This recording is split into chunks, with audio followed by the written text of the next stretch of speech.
अमरावतीत पेसा वनरक्षक भरती 2023 मधील पात्र उमेदवारांचा संयम आता संपत चालल्याचे चित्र आहे.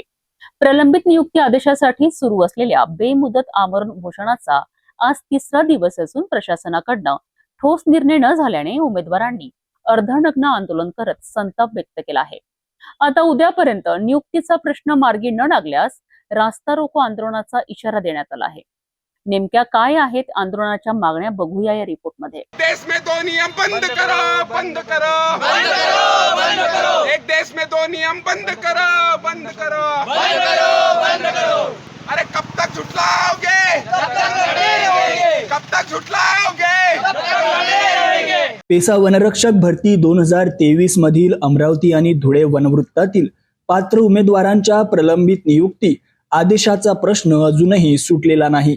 याच मागणीसाठी मुख्य वनसंरक्षक कार्यालय प्रादेशिक अमरावती येथे पात्र उमेदवारांनी बेमुदत आमरण उपोषण सुरू केलं आहे. आज या आंदोलनाचा तिसरा दिवस होता. पहिल्या 2 दिवसात आंदोलकांनी शांततेच्या मार्गाने आपली मागणी प्रशासनापर्यंत पोहोचवण्याचा प्रयत्न केला. मात्र ठोस निर्णय न झाल्याने उमेदवारांमध्ये तीव्र असंतोष निर्माण झाला आहे. तिसऱ्या दिवशी संतप्त उमेदवारांनी अर्धनग्न आंदोलन करत प्रशासनाचा निषेध नोंदवला. आंदोलकांचे म्हणणे आहे की अनेक महिन्यांपासून वनमंत्री आणि संबंधित अधिकाऱ्यांकडून आश्वासने दिली जात आहेत, मात्र पात्र ठरूनही प्रत्यक्ष नियुक्ती आदेश अजूनही मिळालेले नाहीत. आम्हाला केवळ आश्वासने नकोत तर प्रत्यक्ष हातात नियुक्तीपत्र हवे, अशी आक्रमक भूमिका आंदोलकांनी घेतली आहे.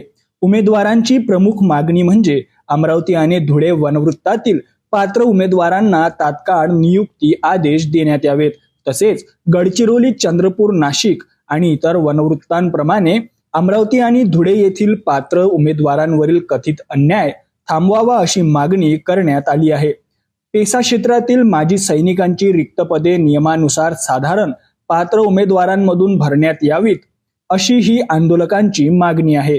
दरम्यान उद्याही प्रशासनाने या आंदोलनाची दखल घेतली नाही तर अधिक तीव्र आंदोलन करण्यात येईल आणि मुख्य रस्त्यावर रस्ता रोको करण्याचा इशारा आंदोलकांनी दिला आहे. जोपर्यंत प्रत्यक्ष नियुक्ती आदेश मिळत नाही तोपर्यंत आमरण उपोषण मागे घेतले जाणार नाही, असा ठाम निर्धार उमेदवारांनी व्यक्त केला आहे. ये आज कपड़े हमारा नहीं उतरा है, ये शासन प्रशासन का उतरा है. आज अगर से हमारे को न्याय नहीं मिलता तो ये जो रोड दिख रहा है ये पूरा रोड हम जाम करेंगे. ये इस वीडियो के माध्यम से हम बताना चाहते हैं. अभी तक हम शांत बैठे हैं लेकिन संत नहीं.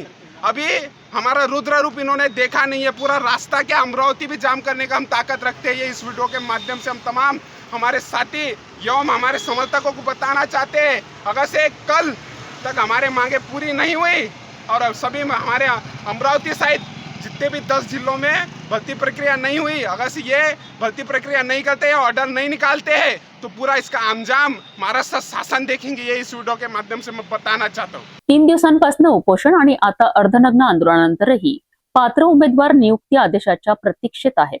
उद्यापासून आंदोलन आणखी तीव्र करण्याचा इशारा देण्यात आला असून रस्ता रोकोची शक्यता व्यक्त होत आहे. आता प्रशासन आंदोलकांशी चर्चा करून नियुक्तीचा प्रश्न सोडवते का की हा संघर्ष आणखी चिघळतो, याकडे अमरावतीचे लक्ष लागले आहे.